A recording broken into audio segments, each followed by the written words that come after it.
adakah PRN Johor ni selayaknya ataupun mempunyai kriteria yang cukup untuk jadi sebagai penanda aras?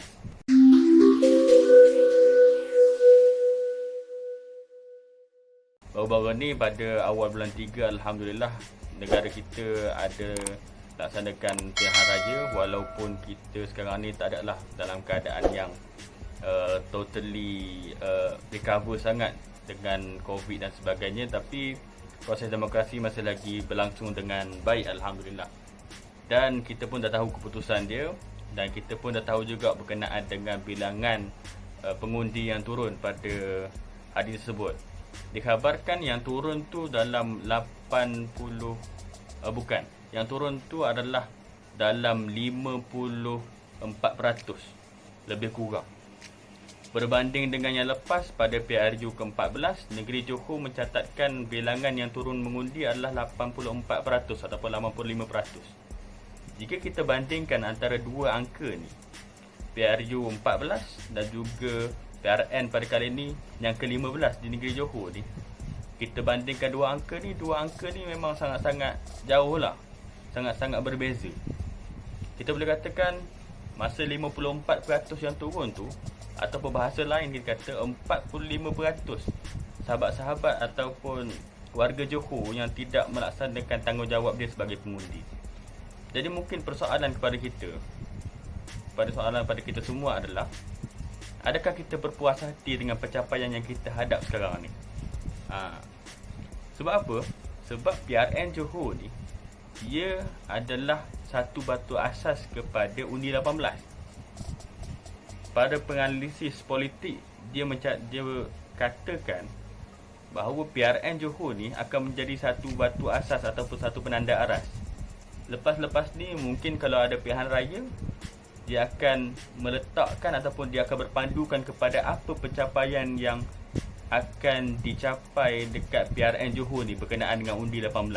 Kita lah tu yang mana umur 18 tahun, 19 sampai ke 21 tahun ni, yang new voters dan juga pengundi-pengundi yang memang betul-betul baru lah. Bukan new voters yang macam 21 tahun ke atas tu, memang betul-betul baru pasca pindaan 119 daripada perlembagaan. Tapi adakah PRN Johor ni selayaknya ataupun mempunyai kriteria yang cukup untuk jadi sebagai penanda aras?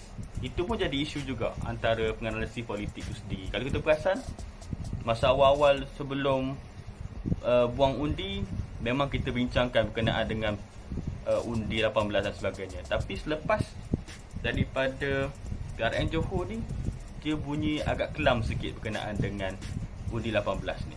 Maksudnya undi 18 untuk PRN Johor tu sendiri. Sebab apa? Sebab ini isu dia 54%. Kemana hilang lagi 45% yang tidak ataupun yang tidak keluar mengundi ni? Jadi apa peranan kita sebagai anak muda? Beberapa perkara sahaja yang mungkin kita cuba untuk highlightkan. Yang pertama, kepada sahabat-sahabat yang sedar, Alhamdulillah, saya yakin tak semua pun, tapi kita ada yang sedar. Dan saya yakin dan percaya ramai juga yang sedar sebenarnya. Sahabat-sahabat kita yang sedar berkenaan dengan kepentingan untuk turun mengundi atau kepentingan untuk turut sama dalam proses demokrasi ni, kita ajak lagi sahabat-sahabat kita yang lain tu, yang mana yang bukan kata tak sedar, tapi yang mungkin tidak melihat perkara ini merupakan satu perkara yang besar. Mungkin boleh timbulkan persoalan dekat mereka. Katakan dekat mereka, adakah kita anak muda mahukan orang lain yang pilihkan kepada kita? Ataupun bahasa mudah je, macam takkanlah baju yang kita pakai ni orang lain yang pilihkan. Ni sekecil-kecil perkara, apatah lagi yang besar-besar, yang melibatkan suara kita, yang melibatkan kebajikan kita, yang melibatkan macam-macam lah pendidikan. Saya kira ramai orang yang mahukan benda ni. Dan anak-anak muda sekarang ni pun bukanlah anak-anak muda yang macam orang tengok biasa, bukan.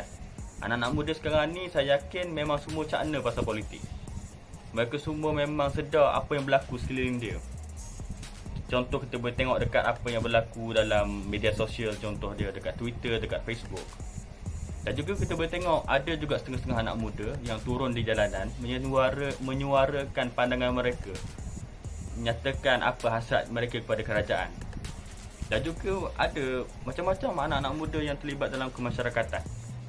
Tapi yang lebih baik dia dan yang lebih memberi impak yang lebih besar adalah kita memberikan kuasa kita ataupun kita memberikan peluang yang kita ada ni, menyalurkan peluang yang kita ada ni melalui saluran yang dibenarkan.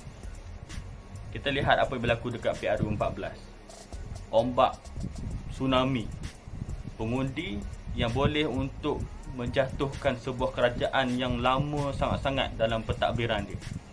60 tahun mentadbir, tapi boleh jatuh pada PRU ke-14. Ini sebab apa?